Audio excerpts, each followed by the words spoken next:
All right, picture this. You're in a fierce, unyielding battle for market share. Your competitors, well, they have access to the exact same technology, the exact same capital, and the exact same supply chains as you do. So what is your actual differentiator? What's the one asset that is literally impossible for anyone else to copy? It's your people.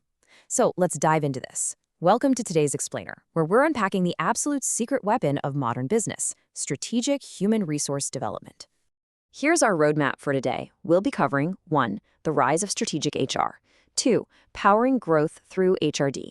3. Navigating careers and competencies. 4. Coaching and emotional intelligence. 5. Building an inclusive culture. And finally, 6. The ultimate competitive advantage. Let's get right to it. Section 1.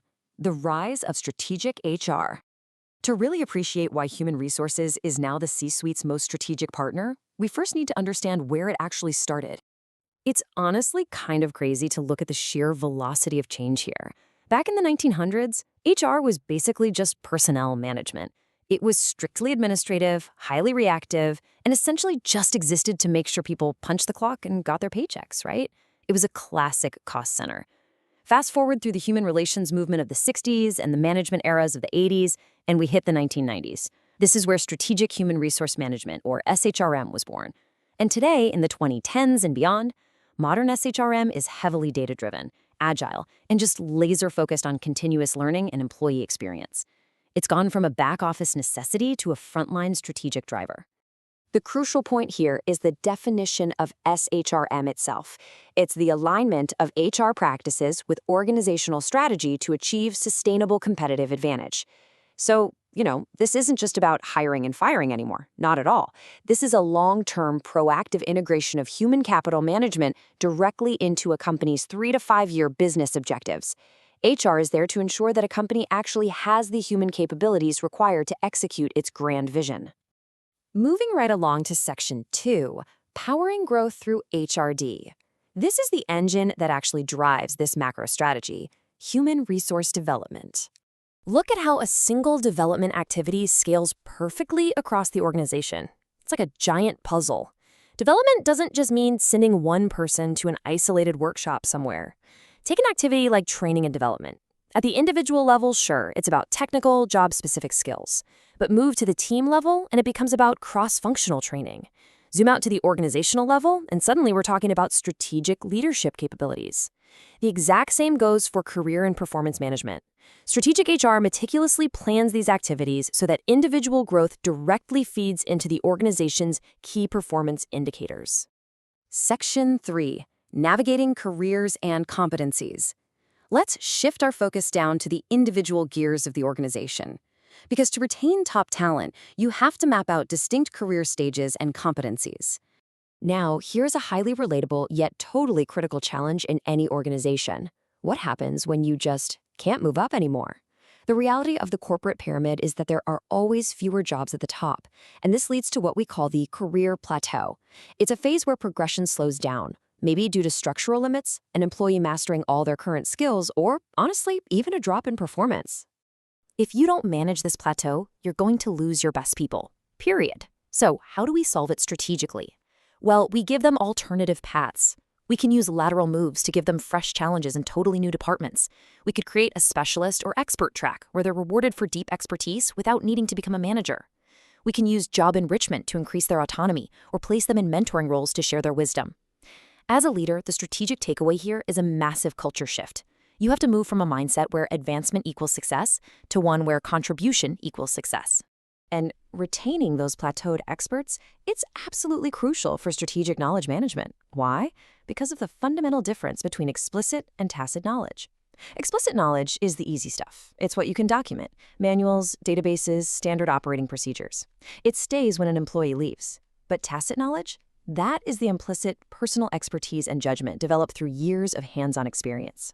Tacit knowledge is knowing exactly how to handle that one really difficult, unpredictable legacy client. Stuff that just isn't in any manual. It's hard to articulate and incredibly difficult to transfer. When a plateaued expert quits because they feel stuck, decades of highly valuable, uncopyable tacit knowledge walks right out the front door with them. Section 4. Coaching and emotional intelligence. To keep all those individual gears functioning smoothly, we have to look at the interpersonal dynamics, the oil in the machine, so to speak. Let's clear up a crucial distinction that gets confused in the corporate world all the time. Mentoring versus coaching.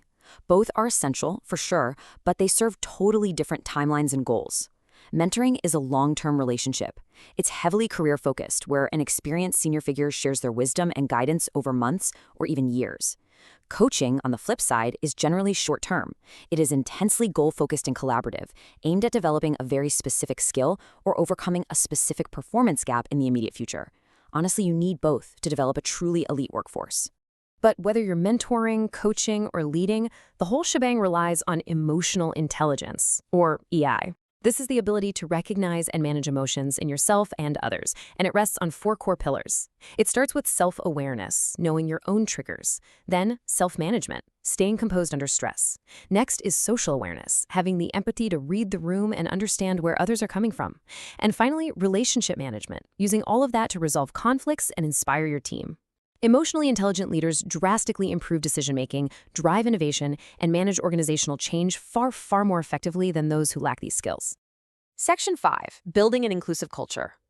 We've looked at the individual and the interpersonal. Now let's zoom out to the broader environment of the organization and explore how culture and climate foster continuous learning. It's vital to separate culture from climate. Think of HR culture as the bedrock. It's the deeply rooted values and beliefs of the organization, forged and solidified over many, many years. It's what we believe, and let me tell you, it is very difficult to change quickly. HR climate, however, is more like the weather. It's the immediate current perception employees have of the practices and procedures going on right now. It's what we experience day to day, and it can change rapidly based on a new manager or a sudden policy shift. A truly strategic HR team uses the daily climate to slowly, deliberately shape that bedrock culture over time. And a massive part of a positive, learning-oriented culture is how it handles diversity. Strategic HR doesn't just view diversity as a demographic checkbox. Yes, demographic diversity, like age and background, is completely vital, but an inclusive culture actively leverages cognitive diversity too, meaning different ways of thinking and problem solving. It values experiential diversity, drawn from varied life and career paths, and organizational diversity, mixing different tenures in departments. When you leverage all 4, you actively reduce groupthink, you drive disruptive innovation, and you open your doors to a vastly larger, more capable talent pool. It's a real game changer. Which brings us to Section 6, the ultimate competitive advantage. We've reached the climax of our explainer. Let's tie together exactly how all these elements culminate in an undeniable bottom-line business advantage. This right here is the blueprint. This is exactly how HR transitions from an administrative back office to a strategic powerhouse. Step 1, completely understand the 3 to 5 year business strategy. Step 2, translate that into the actual human capabilities needed to pull it off. Step 3, conduct a brutal gap analysis. What skills do we have right now versus what do we actually need? Step 4, design the HR development strategy, the training, the coaching, the career mapping to close that gap. And finally, Step 5, implement, monitor, and adjust. This is how you audit and align human capabilities directly with corporate growth. Because at the end of the day, it all boils down to this one thought from our source material. Strategic HR creates distinctive capabilities that competitors cannot easily replicate. Think about it. Your rival can buy the exact same software you use. They can reverse engineer your product, but they cannot easily replicate a highly developed, emotionally intelligent workforce that shares tacit knowledge seamlessly and operates within a perfectly aligned, inclusive culture. That ecosystem takes years to build, no shortcuts. So, want to leave you with this provocative thought as we wrap up today. Look at your own organization. Are you merely managing human resources, processing payroll and putting out fires? Or are you deliberately developing your people into your ultimate competitive advantage? The organizations that are going to win tomorrow's market share are the ones answering that question right today. Thanks for joining me on this deep dive into strategic human resource development.